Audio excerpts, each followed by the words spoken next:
వీటిని ప్రమోట్ చేసేవాళ్ళు, చివరికి ఈ యాప్ల ద్వారా లబ్ధి పొందుతున్న వాళ్ళని వీళ్ళందరినీ పూర్తి స్థాయిలో విచారించి కఠినమైన చర్యలు తీసుకున్నప్పుడే ఈ సమస్యకు పరిష్కారం దొరుకుతుంది అధ్యక్ష. అందుకే దీన్ని పూర్తి స్థాయిలో విచారించాలంటే పక్క రాష్ట్రాలు పక్క దేశాలలో కూడా విచారణ చేయాల్సిన పరిస్థితులు ఉంటాయి. అందుకే పూర్తి స్థాయిలో అన్ని అధికారాలు కట్టబెట్టే విధంగా ఒక స్పెషల్ ఇన్వెస్టిగేషన్ టీం ఏర్పాటు చేసి ఈ రాష్ట్ర ప్రభుత్వం వాళ్ళ మీద పూర్తి స్థాయిలో చర్యలు తీసుకోవాలని నిర్ణయం తీసుకున్నారు. తమ ద్వారా ఈ సభకు సభ్యులందరికీ తెలంగాణ సమాజానికి ఒక స్పష్టమైన ప్రభుత్వ విధానాన్ని మేము పంపించదలుచుకున్నాము. ఎవరైనా ఇందులో ప్రత్యక్షంగా పరోక్షంగా ప్రోత్సహించిన, ప్రకటనలకు సహకరించిన, నిర్వహణలో భాగస్వాములైన ఎవరిని కూడా రాష్ట్ర ప్రభుత్వం వదిలిపెట్టదు. ఈ రాష్ట్రంలో ఖచ్చితంగా ఇలాంటి సైబర్ నేరాల పట్ల కఠినంగా మేము వ్యవహరించడం జరుగుతుంది. రాష్ట్ర ప్రభుత్వం అప్రమత్తంగా ఉంటుంది, ఇలాంటి నేరగాళ్ల పట్ల కఠినంగా వ్యవహరిస్తుంది. ఈ సభ ద్వారా సభ్యులందరికీ నేను ఈ ప్రకటన ద్వారా ఒకే మాట చెప్పదలుచుకున్నా, స్పెషల్ ఇన్వెస్టిగేషన్ టీంను ఏర్పాటు చేస్తున్నాము. తద్వారా అందరినీ కఠినంగా అణచివేయడమే కాకుండా చర్యలు తీసుకుంటామని తమ ద్వారా తెలియజేయదలుచుకున్నా అధ్యక్ష. అదేవిధంగా అధ్యక్ష, శాంతి భద్రతల మీద చాలాసార్లు మాట్లాడుతున్నారు, చాలా విషయాలు మాట్లాడుతున్నారు. నేను ఎక్కువ విషయాలు చెప్పదలుచుకోలేదు, కానీ గత ప్రభుత్వంలో కొన్ని దారుణమైన సంఘటనలు జరిగినప్పుడు తీసుకున్న చర్యలు, వాటి వివరాలు ఇవన్నీ కూడా ఈ సభలో చర్చిద్దామంటే మాకేం అభ్యంతరం లేదు అధ్యక్ష. ఎక్కడైనా చెదురుమదురు సంఘటనలు జరిగినా, అనుకోకుంటే ఎవరైనా నేరానికి పాల్పడ్డప్పుడు నేరం అనేది ఎవరు మనకు చెప్పి ముందస్తుగా సమాచారం ఇచ్చి పాల్గొన్నారు. నేరం జరిగిన ఎంబడే ప్రభుత్వాలు వ్యవహరించిన తీరు అత్యంత కీలకం, అత్యంత ప్రాధాన్యతతో కూడుకున్నది అధ్యక్ష.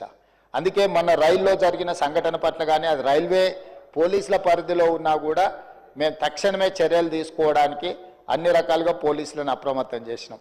ఏ చిన్న సంఘటన జరిగినా రాష్ట్ర ప్రభుత్వం అప్రమత్తంగా ఉంటుంది. ఆనాడు ఔటర్ రింగ్ రోడ్డు దగ్గర వెటర్నరీ డాక్టర్ను మీకు తెలుసు అధ్యక్ష, సాయంత్రం పూట అక్కడ ఉన్న డాక్టర్ని ఆ రోజు జరిగిన పరిస్థితులు, జరిగిన తర్వాత పరిణామాలు మనం అందరం చూసినాం. అదేవిధంగా అధ్యక్ష, న్యాయవాదులు వామన్ రావు గారు దంపతులు స్పష్టంగా కోర్టుకు వెళ్ళి మమ్మల్ని చంపుతారు, మమ్మల్ని చంపే ప్రక్రియలో ప్రభుత్వంలో ఉన్నవాళ్ళు, ప్రభుత్వానికి సంబంధించిన వాళ్ళే మమ్మల్ని చంపడానికి ప్రయత్నం చేస్తున్నారు, మాకు సెక్యూరిటీ ఇవ్వాలి అని చెప్పి హైకోర్టులో పిటిషన్ వేయడమే కాకుండా అక్కడ కోర్టులో కూడా వాదించి వస్తుంటే నడి బజార్లో నరికి చంపినారు అధ్యక్ష. నడి బజార్లో న్యాయవాదులను, హైకోర్టు న్యాయవాదులను నాడు నరికి చంపితే ఈనాటికి ఆ చంపిన వాళ్ళ మీద రకరకాలుగా ఆ రోజు కేసులో ఉన్న వాళ్ళని తప్పించి ఈరోజు సుప్రీంకోర్టులో రాష్ట్ర ప్రభుత్వం సిబిఐ విచారణకు వాళ్ళు కేసు వేస్తే ఈరోజు సిబిఐ విచారణ కోసం రాష్ట్ర ప్రభుత్వం మాకేం అభ్యంతరం లేదు, విచారణకు ఆదేశాలు ఇవ్వండి అని చెప్పే పరిస్థితి. న్యాయవాదులను చంపితే కూడా ఆనాడు ప్రభుత్వము ఏమాత్రం కూడా స్పందించలేదు. అదే కాకుండా అధ్యక్ష, తమరికి తెలుసు సింగరేణి కాలనీ మహేశ్వరం నియోజకవర్గం వస్తుంది అనుకుంటా, మన సంతోష్ నగర్ అవతల చంపాపేట పక్కన 6 సంవత్సరాల బాలికను గంజాయి మత్తులో రేప్ చేసి మర్డర్ చేస్తే ఆనాటి ప్రభుత్వంలో ఎలాంటి చర్యలు తీసుకోలేదు అధ్యక్ష. అదేవిధంగా అధ్యక్ష, 2020 సంవత్సరంలో దేశంలోనే మహిళలపై జరిగిన అత్యాచారాలల్లో ఆనాటి రాష్ట్ర ప్రభుత్వం 4వ స్థానాన్ని సాధించింది అధ్యక్ష. తెలంగాణ రాష్ట్రం మహిళల మీద జరిగిన మొత్తం చిన్నారులపై వీళ్ళపై అగత్యాలు జరిగిన దాంట్లో ఎన్సీఆర్బీ ఇచ్చిన నివేదిక ప్రకారం రాష్ట్రం 4వ స్థానంలో ఉండే అధ్యక్ష. అదేవిధంగా అధ్యక్ష, ఇట్లాంటి ఒక్క దగ్గర కాదు, ఎన్నో సంఘటనలు.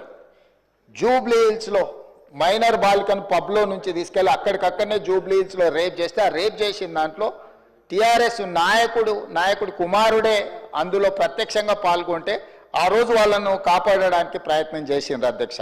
అదేవిధంగా అధ్యక్ష, వర్క్ బోర్డ్ చైర్మన్ కొడుకే ఆ రోజు కేసులో ఉండడానికి కేసు కట్టడం జరిగింది అధ్యక్ష.